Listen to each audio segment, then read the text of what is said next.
Hello everyone. आज हम आपके लिए जो है जून 2025 का टेट का क्वेश्चन पेपर लेके आए हैं। ठीक है, जिसमें हम बात करेंगे फिजिक्स की, फिजिक्स पार्ट के सॉल्यूशन की। देखिए नॉर्मली क्या होता है, हमने जो पिछली बार भी पेपर किया था, काफी क्वेश्चंस हमारे को कंसेप्चुअल आते थे, लेकिन जून 2025 में हमारे को न्यूमेरिकल की क्वेश्चंस का अमाउंट जो था वो ज्यादा था।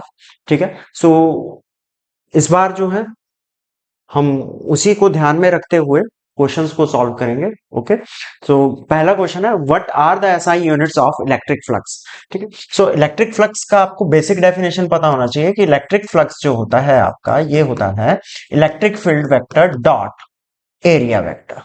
ओके, देन इलेक्ट्रिक फील्ड जो है हमारे पास होती है फोर्स पर यूनिट चार्ज, और इसका जो यूनिट बनता है वो होता है Newton per coulomb. And area का जो यूनिट होता है वो होता है हमारे पास metre square. So electric flux का जो यूनिट बनेगा वो हो जाएगा newton per coulomb metre square. Okay, which is option number D. So option D is correct answer. Then next question is, if a unit positive charge is taken from one point to another over an equipotential surface, then options are work is done on the charge, option B work is done by the charge, option C work done is constant and no work is done. अब देखिए equipotential surface आपके वो surfaces होते हैं जहां पे हर एक point पे जो पोटेंशियल है वो सेम रहेगा। सो लेट्स से ये मेरे पास कोई सरफेस है, एक इक्विपोटेंशियल सरफेस है, और इस सरफेस पे जो है मेरे पास दो पॉइंट्स हो गए, एक पॉइंट ए और ये पॉइंट बी। ठीक है, सो जब आपके पास इक्विपोटेंशियल सरफेस होगा तो जो आपका पोटेंशियल है ए और बी पे वो सेम होने वाला है। ठीक है, equi means equal. Okay, so अब यहां से अगर हम देख वर्क करें तो वर्क डन होता है charge into potential difference. Okay, so अगर मेरे पास वी ए वी बी के बराबर है तो ये जो मेरे पास टर्म है ये पूरा का पूरा जीरो हो जाएगा, और वर्क डन जो है इस केस में होने वाला है जीरो। सो इसका मतलब क्या हो रहा है कि हमारे पास सिस्टम में हमें कोई भी वर्क नहीं करना पड़ेगा अपने चार्ज को पॉइंट ए से पॉइंट बी पे ले जाने के लिए। ठीक है, सो इसका जो करेक्ट आंसर है वो है ऑप्शन डी.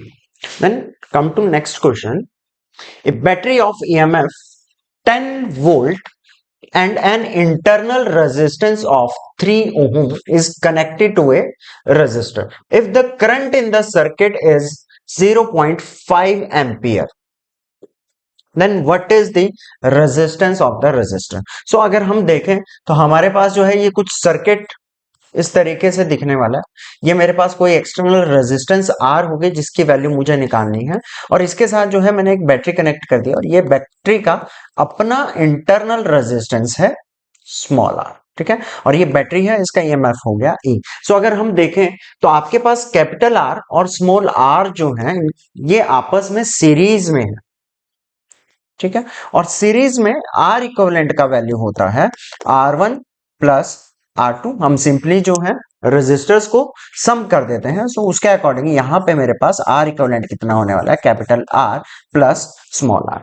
अब ओहम्स लॉ के अकॉर्डिंग हमारे पास क्या होता है, V is equal to I R. अब यहाँ पे मेरे पास कॉम्बिनेशन है तो आर की जगह मैं आर इक्विवेलेंट ले सकता हूं और वैल्यू सब्स्टिट्यूट करूंगा तो V is equal to I into capital R plus small R. अब क्वेश्चन में जो है आपसे जो वैल्यू पूछा गया है वो कैपिटल आर का पूछा गया है, और स्मॉल आर की वैल्यू आपको दे रखी है जिसको हमने क्या बोला, इंटरनल रेजिस्टेंस। ये सेल के साथ का अपना रेजिस्टेंस होगा। Okay, so let's substitute the values. V की जो हमारे पास वैल्यू दी गई है ईएमएफ की is 10 volt, current is 0.5 ampere and capital R plus 3। Okay, just shuffling 10 divided by 0.5 equal to capital R plus 3। इसे आप सॉल्व करेंगे तो ये बनता है हमारे पास 20। So capital R on solving is 17 ओम। सो आपके पास जो करेक्ट आंसर आना है वो है आपका option C, right. Then next question, the specific resistance of a rod of copper as compare to that thin wire of copper is. देखिए इसका आंसर जो है वो सेम रहने वाला है, ठीक है। आपका जो स्पेसिफिक रेजिस्टेंस है ये हम बेसिकली यूज करते हैं रेजिस्टिविटी के लिए, ठीक है। और रेजिस्टिविटी जो है वो एक मटेरियल की इंटरनल प्रॉपर्टी होती है, ठीक है जी, रेजिस्टिविटी। और ये जो है आपका डायमेंशंस पे डिपेंड नहीं करना है, आपका वायर कॉपर का है तो कॉपर का ही रहने वाला है, ठीक है। और अगर मैं यहाँ पे रेजिस्टिविटी का आपको फॉर्मूला देना चाहूं तो फॉर्मूला होता है M upon N E square tau, ठीक है। आप इसको ध्यान में रख सकते हैं, जहां पे ये जो है आपके पास रेजिस्टिविटी है, ठीक है। एन जो है नंबर डेंसिटी है,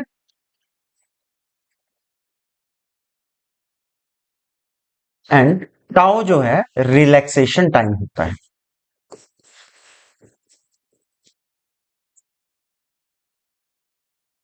ठीक है जी। सो हमारे पास इसका करेक्ट आंसर होगा ऑप्शन सी। किसी भी मटेरियल के लिए, अब चाहे आप उसको मोटी वायर बनाओ, चाहे आप बिल्कुल पतली वायर लो, चाहे आप जितनी मर्जी लेंथ की लो, लेकिन उसकी जो रेजिस्टिविटी है वो सेम रहने वाली है। सो इसका जो करेक्ट आंसर हो गया आपका ऑप्शन सी हो गया, ठीक है। Then question number 95, a strong magnetic field is applied on a stationary electron, then the electron, options are remain stationary, option B moves in direction of the field, option C moves opposite to the direction of field, and option D moves perpendicular to the direction of field। so देखिए आपसे question जो है ये पूछ रहा है कि अगर आप एक स्टेशनरी इलेक्ट्रॉन को एक मैग्नेटिक फील्ड में रखते हो, स्ट्रॉन्ग मैग्नेटिक फील्ड में, तो उसके ऊपर क्या इफेक्ट होने वाला है, उसमें क्या कोई डिफ्लेक्शन आएगी या नहीं आएगी, और अगर आएगी तो किस डायरेक्शन में आएगी।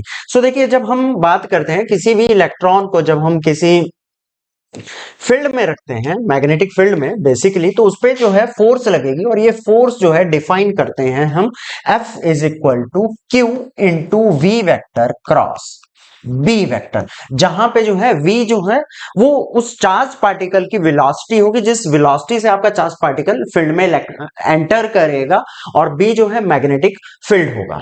सो यहां पे इसको जो है मैं यूं भी लिख सकता हूं Q V B sine theta, ये आपके पास फोर्स हो गया, जिस फोर्स की वजह से आपका जो इलेक्ट्रॉन है या कोई भी चार्ज पार्टिकल है वो डिफ्लेक्ट होगा। लेकिन द थिंग इज कि आपका जो इलेक्ट्रॉन है वो स्टेशनरी है, स्टेशनरी होने का मतलब क्या हो गया कि आपके पास वेलोसिटी जीरो, और इस केस में जब आप इस वेलोसिटी की वैल्यू इस फॉर्मूले में सब्स्टिट्यूट करेंगे then force is equal to zero, यानी कि आपके इलेक्ट्रॉन पे कोई भी डिफ्लेक्शन नहीं होने वाला है और वो जो है आपका स्टेशनरी रहेगा। सो इसका जो करेक्ट आंसर है वो है option A, it remains stationary, okay, कोई भी डिफ्लेक्शन नहीं हुआ है।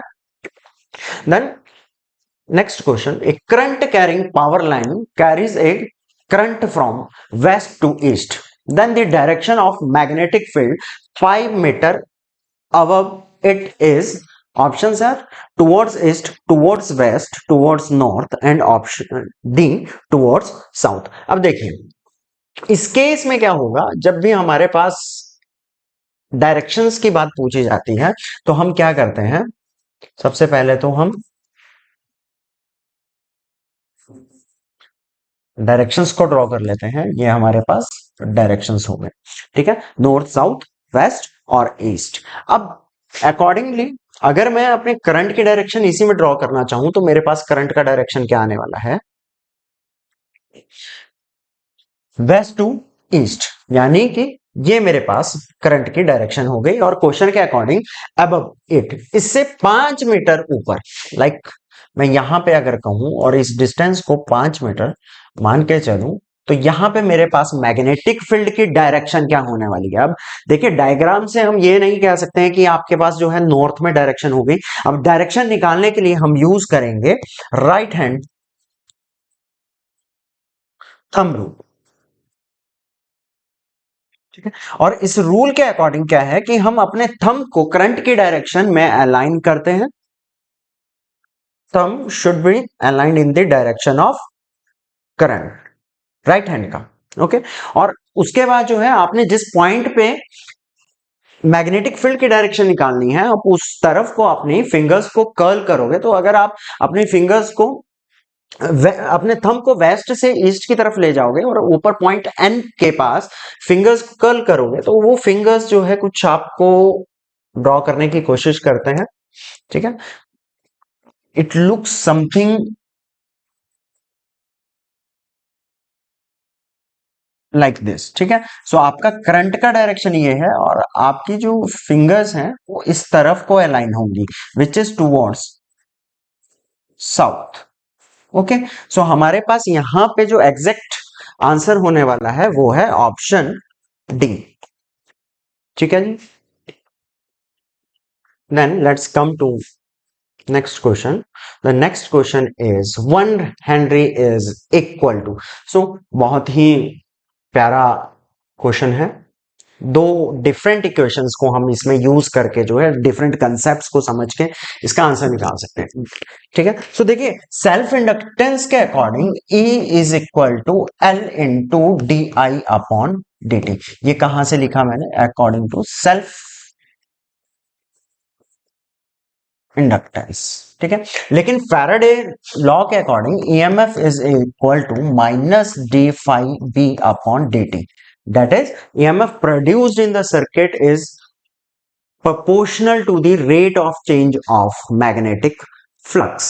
ओके, सो ये भी आपके पास ईएमएफ हो गया, ये भी ईएमएफ हो गया, तो मैं इन्हें इक्वेट कर सकता हूं।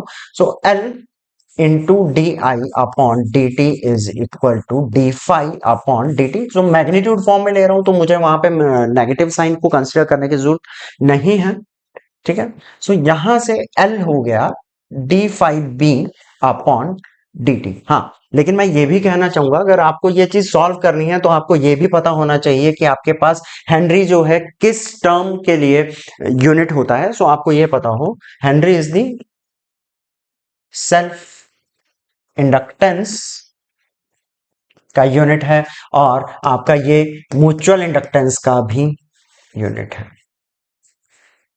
ठीक है। देखिए, यूनिट्स पे आप ऑन एन एवरेज 1 से 2 क्वेश्चंस मिल जाते हैं, किसी भी एग्जाम में 2 से 3 भी मिल जाते हैं। तो आपको यूनिट्स चाहे वो +1 में से हो चाहे +2 बुक में से हो, वो क्लियर होने चाहिए, ठीक है। सो इसके अकॉर्डिंग अब हम देखें तो हमारे पास एल का वैल्यू क्या होने वाला है। देखिए, जो मैग्नेटिक फ्लक्स होता है उसका जो यूनिट होता है वो होता है वेबर, ठीक है। और नीचे है आपके पास D I which is current. Here is my mistake, let me correct first. So L is equal to d phi upon di, okay। So L is equal to d phi is Weber और current is ampere. So इसका जो answer बनेगा वो बनेगा weber per ampere. So the correct option is option C, okay. Now let's go to next question. A light bulb is rated at 100 watt for a 220 volt supply. Find the resistance of the bulb. So ये power पे question है आपका। अब आपको देखिए, जब what बोला गया है सो क्लियरली ये आपको पावर दे के रखे हुए हैं क्वेश्चन में, ठीक है। So power given is 100 what और वोल्टेज की जो सप्लाई है वो आपको दे रखा है 220 वोल्ट, ठीक है। सो देखिए, पावर का अगर हम बात करें तो पावर का एक फॉर्मूला होता है आपके पास, V स्क्वायर अपॉन आर, जहां पे आर जो है वो रेजिस्टेंस है, ठीक है। क्वेश्चन में पूछा भी क्या गया है कि ये जो बल्ब है इसका रेजिस्टेंस क्या होने वाला है। सो जब मैं इसको शफल करूंगा so R is equal to V square upon P. सो जब हम इसे सॉल्व करने वाले हैं तो V मेरे पास क्या हो जाएगा, 220 इंटू 220 डिवाइडेड बाय, अब पावर कितना दे रखा था हमारे पास 100 वॉट का, this cancels, so it is 22 multiplied by 22 which is 484 ohm। So the correct option is option B, right? Then next question, the power transmission line feeds input power at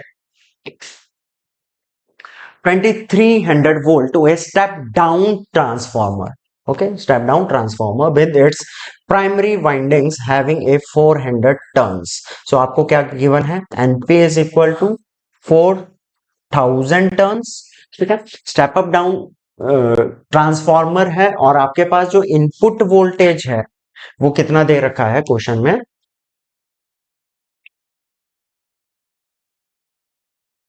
EP is equal to 2300 volt. Then what should be the number of turns in the secondary in order to get output power at 230 volt? So आपसे जो है ये question में पूछ रहे हैं कि आपके पास कितना सेकेंडरी कॉइल में नंबर ऑफ टर्न्स हैं. ठीक है जी, और आपको सेकेंडरी कॉइल का ईएमएफ प्रोडक्शन भी दे रखा है विच इज 230 वोल्ट. सो देखिए ट्रांसफॉर्मर के लिए आपने एक चीज फॉर्मूला याद रखना है, वो होता है हमारे पास ES upon EP is equal to NS upon NP. जहां पे ES जो है आपके पास सेकेंडरी कॉइल में नंबर ऑफ टर्न्स होने वाली हैं, sorry, this is potential of secondary coils. This is potential for primary coil, and these are number of turns in secondary, and this is number of turns in primary. ठीक है, सो हम जब इस फॉर्मूले को अप्लाई करेंगे, इस फॉर्मूले से ही हमें हमारा आंसर मिलने वाला है. Okay, so let's see, let's substitute the values. उससे पहले जो है अगर हम थोड़ा सा शफलिंग करें तो NS is equal to ES upon EP into NP. Okay, so ES हमारे को क्वेश्चन में ऑलरेडी गिवन है विच इज 230 वोल्ट. देन EP है आपके पास 2300 volt and number of turns in primary windings is 4000. Okay, let's solve this. This cancels this 10, it is 400. So the correct option is option B, 400. और अब चलते हैं हमारे next question पे. In which of the following circuit maximum power dissipation is observed? ठीक है, ये आपका +2 का अल्टरनेटिंग चैप्टर में से कंसेप्ट है. ठीक है, सो देखिए जब हम पावर डिसिपेशन की बात करते हैं या हमारे पास सिंपली LCR सर्किट हो या रजिस्टर हो, कैपेसिटर हो या प्योर इंडक्टिव हो, तो पावर की जब हम बात करते हैं तो पावर का हमारे पास फॉर्मूला होता है current RMS VRMS into cos five. ठीक है, जहां पे फाई जो है आपके पास करंट और वोल्टेज का फेज डिफरेंस होता है और इस कॉस फाई को जो है नाम दिया जाता है पावर फैक्टर. और ये पावर फैक्टर जो है आपके करंट और वोल्टेज की बीच के फेज डिफरेंस पे डिपेंड करता है. तो अगर थोड़ा सा मैं आपको इसके बारे में बताऊं, सो अगर हम प्योर रेजिस्टर की बात करें तो प्योर रेजिस्टर के केस में जो फेज डिफरेंस होता है वोल्टेज और करंट के बीच में वो 0 होता है. और अगर मैं यही फेज डिफरेंस प्योर इंडक्टर के केस में बात करूं तो आपका π/2 होता है. और एक आप ये भी ध्यान में रखिएगा जब हम बात करते हैं इंडक्टर की, तो जो फेज डिफरेंस की जब हम बात कर रहे हैं इसमें, तो आपका जो इंडक्टर में करंट है वो लैग करता है वोल्टेज से बाय π/2 फेज. ठीक है, अब वहीं पे अगर मैं आपके पास बात करूं प्योर कैपेसिटर की, तो प्योर कैपेसिटर के केस में करंट और वोल्टेज का जो फेज डिफरेंस है वो अगेन π/2 रहने वाला है. लेकिन अब यहां पे जो आपका करंट है ये लैग करने की जगह लीड करता है.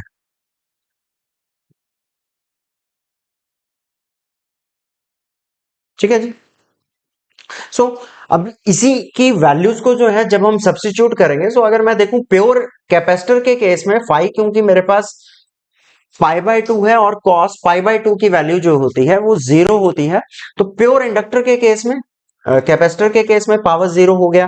प्योर इंडक्टर की केस की बात करूं तो अगेन आपका पावर जीरो हो गया।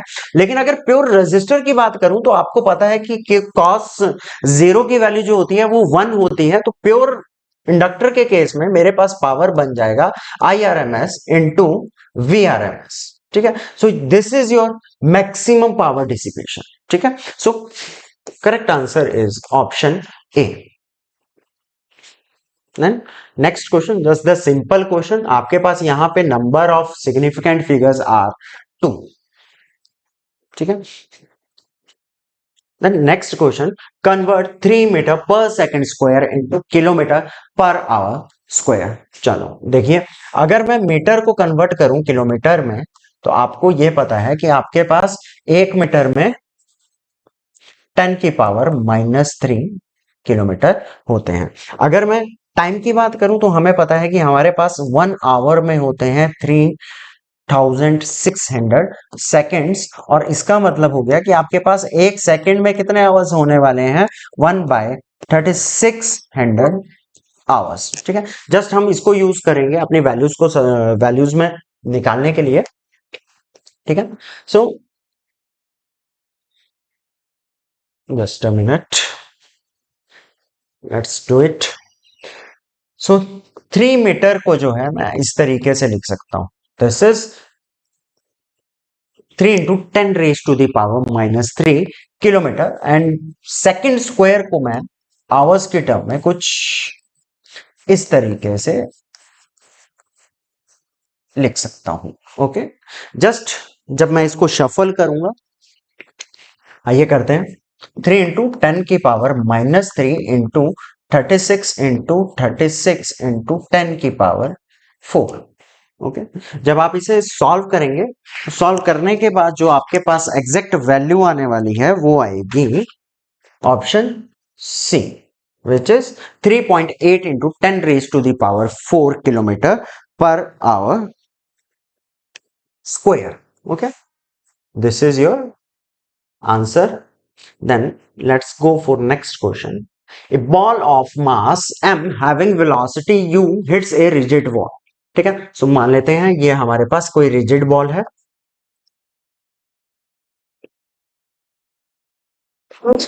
सॉरी, ठीक है, और इस पे जो बॉल है वो किसी वेलोसिटी u से आई। ओके, इतना ध्यान में रखना है कि along the positive x axis हम इसको लेके चल सकते हैं। और इसका जो मास है वो आपको गिवन है, तो मेरे पास मोमेंटम हो गया mu। ओके, क्वेश्चन के according, if there is no change in the velocity of the ball after reflection from the ball, then what will be the change in momentum of the ball. अब देखिए, क्योंकि velocity में कोई भी change नहीं हो रहा है अकॉर्डिंग टू द क्वेश्चन, तो मैं ये मान के चल सकता हूं कि मेरी बॉल ने जो है वो रिटर्न लिया है कंप्लीट रिफ्लेक्शन के बाद। ठीक है, विदाउट चेंजिंग एनी एंगल। सो उस केस में मेरे पास जो वेलोसिटी होने वाली है वो नेगेटिव होने वाली है।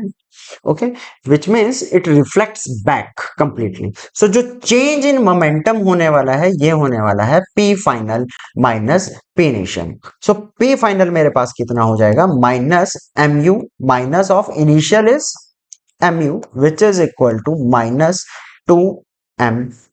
ठीक है, so correct option is option C. And next, move to question number 104. Again, what is the change in weight of the body of mass m in the lift when the lift moves upward without acceleration? So आपको ये point ध्यान में रखना है।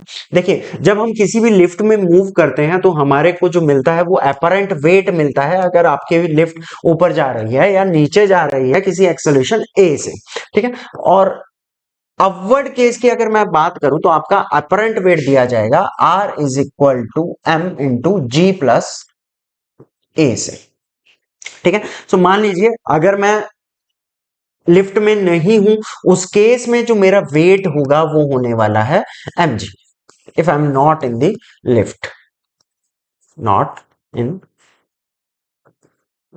Lift. ठीक है, but अब मैं एक ऐसी लिफ्ट में जा रहा हूं जिसमें कोई भी एक्सेलरेशन जो है वो नहीं है। It means a is equal to 0। Let's substitute the value. So r is equal to M G plus 0 which is equal to mg, और ये जो है आपका अपरेंट वेट एक्चुअल वेट के बराबर है।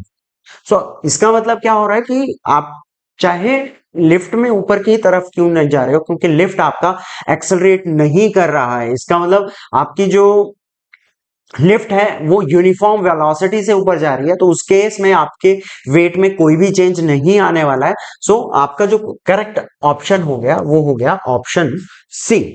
ठीक है, now next question, a cyclist comes to rest on the application of brakes in 10 meter. During the process, the road opposes the cyclist by a force of 200 Newton. How much work is done by the road on the cyclist? अब देखिए, जब हम work की बात करते हैं तो work का हमारे पास फॉर्मूला रहता है F vector dot S vector. ठीक है, और अगर मैं इसको सिंप्लीफाई करके लिखूं then it is F cos theta. अब देखिए साइक्लिस्ट जो है जब आपके पास ब्रेक दबाएगा तो वहां पे रोड की वजह से जो है, या ब्रेक्स की वजह, sorry not the road, brakes की वजह से जो है आपको मिलेगी फ्रिक्शन। ठीक है, अब साइक्लिस्ट जो है आपका इस तरफ को डिस्प्लेस कर रहा था, लेकिन फ्रिक्शन की जो डायरेक्शन है वो आपकी इसके अपोजिट डायरेक्शन में आने वाली है। ठीक है, सो हम यहां पे अगर देखें तो हमारे पास फ्रिक्शन और डिस्प्लेसमेंट के बीच का जो एंगल है वो 180 डिग्री है, क्योंकि इन ये दोनों ही वेक्टर्स एक दूसरे से किस डायरेक्शन में, एंटी पैरेलल। सो उस केस में मेरे पास एंगल हो गया 180 डिग्री। ठीक है, and we know cos 180 degree is equal to -1। So values को सब्स्टिट्यूट करते हैं तो वर्क कितना हो जाएगा, देखिए फोर्स कितना लग रहा था हमारे पास 200 न्यूटन का, तो दिस इज 200। अब डिस्प्लेस कितना किया ब्रेक्स अप्लाई करने के बाद 10 मीटर, और cos थीटा जो है या cos 180 पे हमारे पास जो वैल्यू आई वो आई -1। So work is equal to -2000 joule. ठीक है, सो इसका जो करेक्ट आंसर है वो है आपका option C. Now next question, question 6, which of the following relations is the correct? The symbol have their usual meanings. P is for power, D is for displacement, V is for velocity and A is acceleration. Again इस question को करने के लिए हमें यह पता होना चाहिए कि हम पावर को डिफाइन करते हैं वर्क पर यूनिट टाइम से। अभी हमने देखो पिछले क्वेश्चन में देखा कि हमारे पास वर्क क्या है, फोर्स इनटू डिस्प्लेसमेंट, और नीचे आ गया आपके पास टाइम। और इसी फॉर्मूले में अगर हम देखें तो ये जो हमारे पास टर्म है F, sorry S upon T, this is velocity V. ठीक है, which is displacement per unit time. So मेरे पास जो पावर बनेगी वो बनी F इंटू वी, और अगर इसको मैं वेक्टर फॉर्म में लिखना चाहूं तो P is equal to F vector cross V vector. ठीक है, और यहां से आपके लिए एक चीज और हो जाती है समझने को कि even though force and velocity are vector quantities, power is a scalar quantity.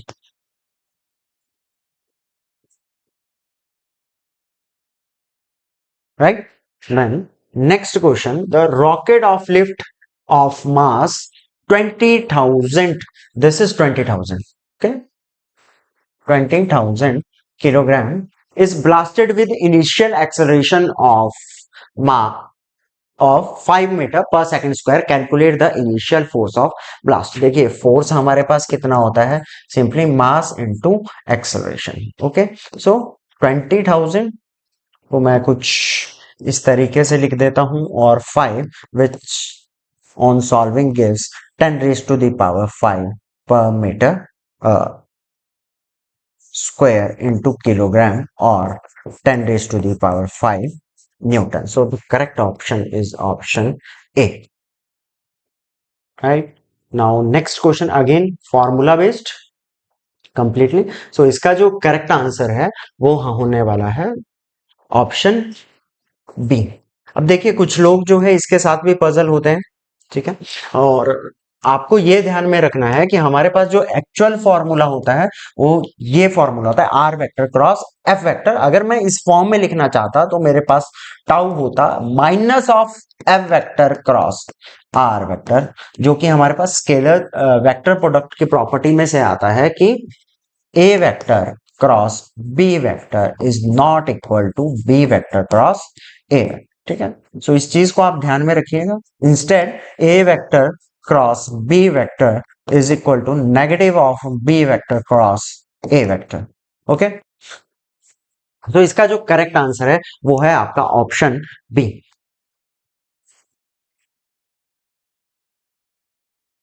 Then next question, what is the effect on the acceleration due to gravity due to increase in depth below the earth। ठीक है, देखिए normally जब हम अर्थ के surface पे होते हैं तो हम एक्सेलरेशन ड्यू टू ग्रेविटी की जो वैल्यू है वो लेते हैं जी, which is 9.8 metre per second square. अब जब हम डेप्थ की बात करते हैं तो हमारे पास डेप्थ में जैसे जैसे हम जाएंगे तो जी का वैल्यू चेंज होगा, और उसके लिए हम जनरली फॉर्मूला लिखते हैं G dash equal to G into 1 - D upon R, जहां पे डी जो है आपके पास डेप्थ होने वाला है और आर जो है ये हमारे अर्थ का या किसी और प्लैनेट की अगर मैं बात करूं उसका रेडियस होने वाला है। ओके, सो अब देखिए अगर मैं जिस तरीके से डेप्थ की तरफ जाता जाऊंगा, जैसे जैसे अर्थ के सरफेस से नीचे की तरफ जाता जाऊंगा, ये पूरी वैल्यू इंक्रीज करती जाएगी, जिस वजह से ओवरऑल ये वैल्यू डिक्रीज करेगी। ठीक है, और जैसे जैसे ये डिक्रीज करेगी इसका मतलब मेरा जी डैश की जो वैल्यू है वो डिक्रीज करेगी। ठीक है, सो इसका जो करेक्ट आंसर है वो ऑप्शन बी है। और जैसे ही हम अर्थ के सेंटर पे पहुंचते हैं तो अर्थ के सेंटर पे d is equal to R होगा, और वहां पे आपके पास एक्सेलरेशन की जो वैल्यू है वो जीरो होगी, which means you feel weightless less. Okay, वहां पे आपका कोई भी वेट नहीं होने वाला है। Then let's go to next question. Again just direct formula, elastic potential in energy you stored in straight wire is, इसका जो आंसर होगा वो ऑप्शन टी है। Okay, then next question, in a car lift compressed air exerts a force on a small piston having a radius of 5 centimeter. This pressure is transmitted to a second piston of radius 15 centimeter. If the mass of car to be lifted is 1350 kilogram, calculate the force applied on small piston. देखिए जब ये वाला case आता है हमारे पास तो हम pascal law use करते हैं। ठीक है, जिसके अकॉर्डिंग जो आपका प्रेशर है वो हर एक हिस्से में इक्वली ट्रांसमिट होता है। ठीक है, सो आप जो भी फर्स्ट या स्मॉल पिस्टन पे प्रेशर पुट करोगे वो इक्वली डिवाइड होगा और हर एक हिस्से में जो है आपका इक्वली जाएगा, तो उसको यूज करेंगे हम यहाँ पे। और आपको पता होना चाहिए कि आपका जो प्रेशर होता है this is force per unit area. ठीक है, so let's do it. So F1 A1 जो है मैं स्मॉलर पिस्टन के लिए यूज करता हूं, और F2 जो A2 जो है मैं बिगर पिस्टन के लिए यूज कर रहा हूं। ठीक है, सो मुझे क्वेश्चन में पूछा क्या गया है कि आपके पास F1 का वैल्यू कितना होने वाला है, यानी कि आप जब पिस्टन पे फोर्स अप्लाई कर रहे हो वो फोर्स आप कितनी अप्लाई कर रहे हो। So we have to find F1 और just a minute. So F1 का जो मेरे पास वैल्यू आने वाला है F1 is equal to F2 into A1 upon A2। This is for area of smaller piston and bigger piston. Okay, अब देखिए मेरे पास जो पिस्टन होगा वो कुछ इस तरीके का होगा, सर्कुलर शेप में होगा, जिस वजह से जो एरिया है वो क्या रहने वाला है, पाई आर स्क्वायर। ठीक है, so F1 is equal to F2 into pi R1 square upon pi R2 square, pi to pi cancels. Okay, then F2 की अगर मैं बात करूं तो मेरे पास F2 आने वाला है जो कि आपका वेट की वजह से, जो आप फोर्स अप्लाई करोगे वो आएगा, जो कार का वेट होगा वो आपकी फोर्स बनेगी, विच इज mg। और m आपको दे रखा है ऑलरेडी 1350 एंड g का वैल्यू हम लेने वाले हैं 9.8। Okay, so let's substitute the values. आपका जो F1 आने वाला है ये होगा 1350 इंटू 9.8 इंटू, अब देखिए ऊपर है मेरे पास स्मॉलर पिस्टन, और स्मॉलर पिस्टन का जो रेडियस है वो 5 सेंटीमीटर है, ठीक है। और सेंटीमीटर को जो है क्योंकि मुझे मीटर में कन्वर्ट करना पड़ेगा, so it becomes 5 into 5 into 10 raise to the power -4। Okay, और बिगर पिस्टन की बात करें तो दिस इज 15 इंटू 15 इंटू 10 की power -4। Okay, next when we cancel it this, okay, और जब आप इसको सॉल्व करेंगे तो सॉल्व करके जो आपको फाइनल आंसर मिलने वाला है वो होने वाला है आपका option B. Okay, the correct answer is option B. आपका जो F1 आएगा वो आने वाला है इन जनरल, जब आप इसको एग्जैक्ट वैल्यू को सॉल्व करोगे तो ये बनेगा आपके पास 1470 न्यूटन, और जब पावर के फॉर्म में क्योंकि मेरे पास ऑप्शंस हैं, it becomes 1.5 into 10 raise to the power 3 newton. ठीक है, this is your answer option B. Then next question, a steel rod has radius of 10 mm and a length of 1 meter. A 100 kilonewton force stretches it along a length. Calculate the stress. So देखिए आपको ये पता होना चाहिए कि हम जब stress की बात करते हैं तो स्ट्रेस हमारे पास क्या होगा, stress is given by force per unit area. ठीक है, आपके पास सर्कुलर रोड है, ठीक है, रोड कुछ ऐसी जैसी होगी, तो इसके अगर मैं एरिया की बात करूं तो ये हो जाएगा आपके पास पाई आर स्क्वायर।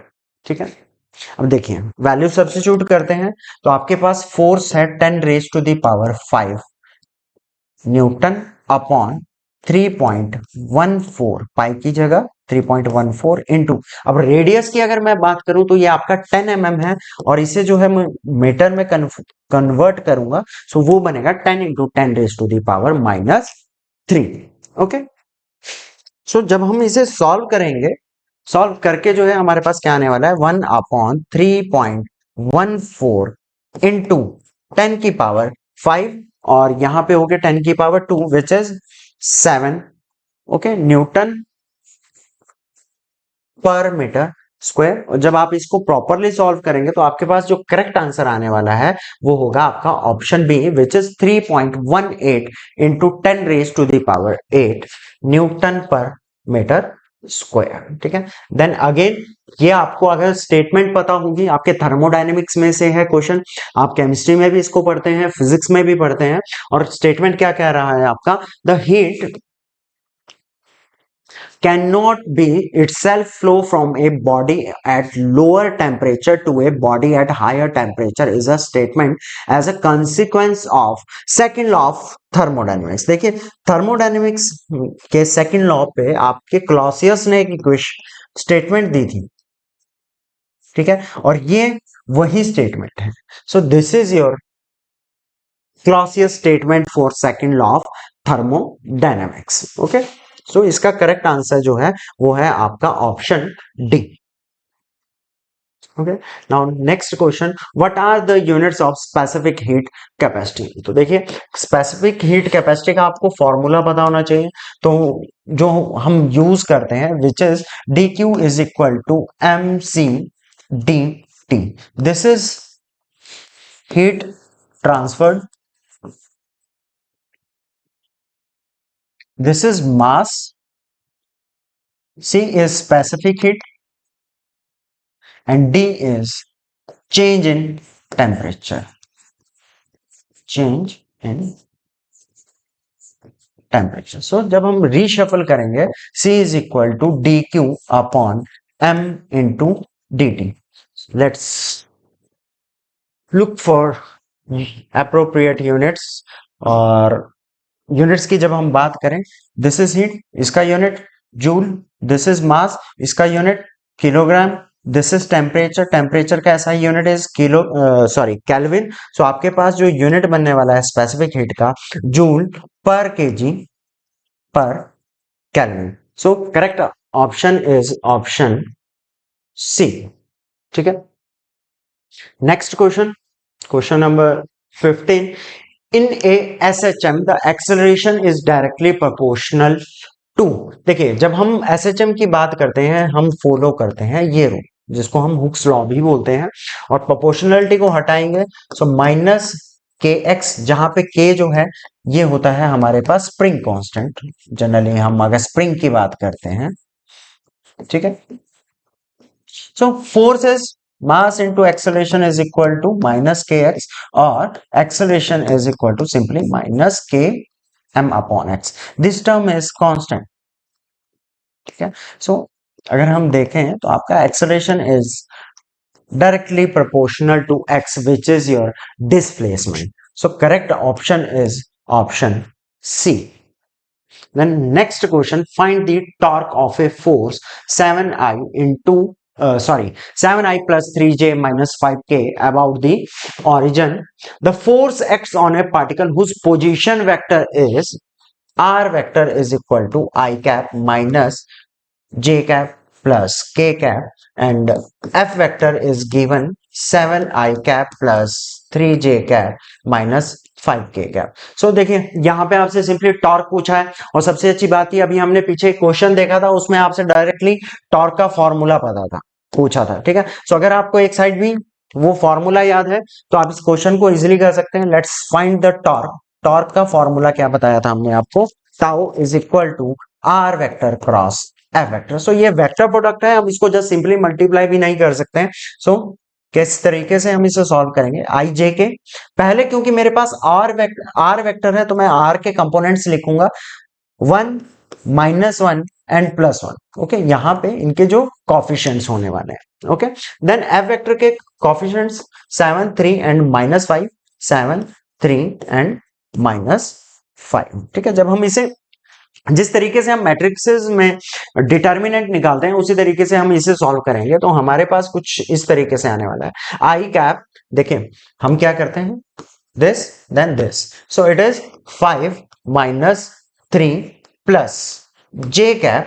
अब पहले कंपोनेंट किसका है आपके पास, के का आएगा, सो this is 7 minus minus plus 5 plus के कैप आपके पास अब कितना आने वाला है, 3 माइनस इंटू -1।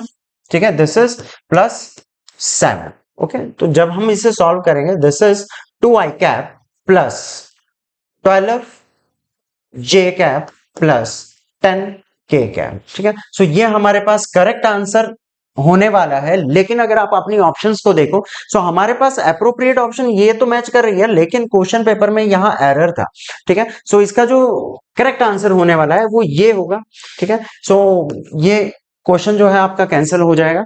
ठीक है, then question number 17, the area under the velocity time graph represents. देखिए इसमें आपको दो चीजें ध्यान में रखनी है। आपको कोई भी ग्राफ होता है, दो चीजें आपको ग्राफ से मिलती है। एक होता है आपके पास स्लोप, और स्लोप हम निकालते हैं Y axis divided by X axis से। ठीक है, so this is your graph. ठीक है, this is your X axis, this is your Y axis. ठीक है, सो जब आप वाई एक्सिस पे जो भी आपका फिजिकल क्वांटिटी है उसको डिवाइड करते हो एक्स एक्सिस की फिजिकल क्वांटिटी से, आपको मिलता है आपका स्लोप। और अगर मैं बात करूं एरिया की, तो एरिया के लिए फॉर्मूला होता है X axis multiplied by Y axis. Okay, so अब देखिए आपको बोला गया वेलोसिटी टाइम ग्राफ। सो जब हम वेलोसिटी टाइम ग्राफ की बात करते हैं तो यहां पे आने वाला है आपका वेलोसिटी, और इधर को आने वाला है आपका टाइम। ठीक है, सो अगर मैं सिंपली एरिया की बात करूं तो एरिया क्या आने वाला है, वाई एक्सिस के अलोंग कितना है मेरे पास, वेलोसिटी है, और एक्स एक्सिस के अलोंग क्या है, टाइम है। ठीक है, और वेलोसिटी इनटू टाइम अगर आपको ध्यान में हो तो ये होता है आपके पास डिस्प्लेसमेंट। ठीक है, सो इसका जो करेक्ट आंसर होने वाला है वो है ऑप्शन बी। ठीक है, सो नेक्स्ट क्वेश्चन पे चलते हैं। Calculate the angle of 1 degree in radiance. ठीक है, सो इसे आपको रिलेशन पता होना चाहिए कि आपके पास pi radians is equal to 180 degree. So 1 degree is equal to pi by 180 radians. Pi की वैल्यू 3.14 हम सब्स्टिट्यूट करेंगे डिवाइडेड बाय 180 रेडियंस, और जब आप इसे सॉल्व करोगे तो आपको जो अप्रोप्रिएट आंसर मिलेगा वो होगा आपका ऑप्शन बी। ठीक है, then a gun of mass 1000 kilogram fires a projectile of mass 1 kilogram with a horizontal velocity of 100 meter per second. The velocity of recoil of the gun in the horizontal direction is. So देखिए, जब हम recoil velocity की बात करते हैं तो आप इसके लिए डायरेक्ट फॉर्मूला यूज कर सकते हो, और डायरेक्ट फॉर्मूला आपके पास रहने वाला है v is equal to M V upon capital M. ये जो है हमारे पास आता है कंजर्वेशन ऑफ मोमेंटम से। Okay, conservation of linear momentum. ठीक है, वैसे तो ओरिजिनली हमारे पास नेगेटिव साइन भी होता है जो कि ये बताता है कि आपकी अपोजिट डायरेक्शन होगी मोमेंटम की बुलेट के कंपैरिजन में। ठीक है, सो एम जो है आपके पास मास होगा, लेकिन किसका? बुलेट का। v बुलेट की वेलोसिटी, और capital M is the guns mass. Okay, so all we need to substitute the values. So v is equal to m कितना है आपके पास? देखिए, अगर मैं बात करूंगा बुलेट या आपके पास कोई भी प्रोजेक्टाइल है तो 1 इंटू वेलोसिटी कितना मिल रहा है इसको? 100, और आपका जो गन है उसका मास कितना दिया हुआ है? Simply 1000, just cancels, it becomes 0.1 metre per second. So correct option is option A. ठीक है, then the final question, calculate the amount of work done in moving a body in one complete rotation about a circle of radius 10 centimetre on which a force of 10 newton is applied. ठीक है, अब देखिए, आपको work का formula again पता है हमारे पास कितना होने वाला है? Force into displacement. लेकिन अगर मैं बात करूं सर्कल की, इन्होंने क्वेश्चन में क्या दिया हुआ है? आपके पास एक सर्कुलर ट्रैक दे रखा है और उस सर्कुलर ट्रैक का रेडियस दे रखा है, एंड रेडियस इज 7 मीटर। अब देखिए, अगर क्वेश्चन के अकॉर्डिंग मैं किसी पॉइंट P से शुरू करता हूं, ठीक है, ये पॉइंट P से मैंने शुरू किया, और एक कंप्लीट रोटेशन कब होगी? जब मैं पॉइंट P से शुरू करने के बाद अगेन पॉइंट P पे ही पहुंचूंगा। सो यहां पे अगर हम देखें, देखिए, अगर आप जिस पॉइंट से शुरू करते हो और उसी पॉइंट पे पहुंच जाते हो, यानी कि if your initial position and final positions are same, then the displacement is zero. ठीक है, and if displacement is zero then work done becomes zero. So आपका जो करेक्ट ऑप्शन होने वाला है वो है आपका ऑप्शन बी। ठीक है, सो ये था हमारे पास आज का क्वेश्चन पेपर जो कि हमारे पास था जून 2025 का किया हुआ। ठीक है, सो इसी तरीके से हम आपके लिए और क्वेश्चंस और पेपर्स जल्द ही लेके आएंगे, और अगर आपने हमारे चैनल को सब्सक्राइब नहीं किया है तो प्लीज सब्सक्राइब कीजिएगा। और आपको पुराना, अभी हमने कुछ दिन पहले 2000 नवंबर 2025 सॉरी 24 का क्वेश्चन पेपर डाला था, आप उसको जो है हमारे चैनल पे देख सकते हैं, लिंक आपको इसके साथ ही मिल जाएगा। Have a thank you and have a good day.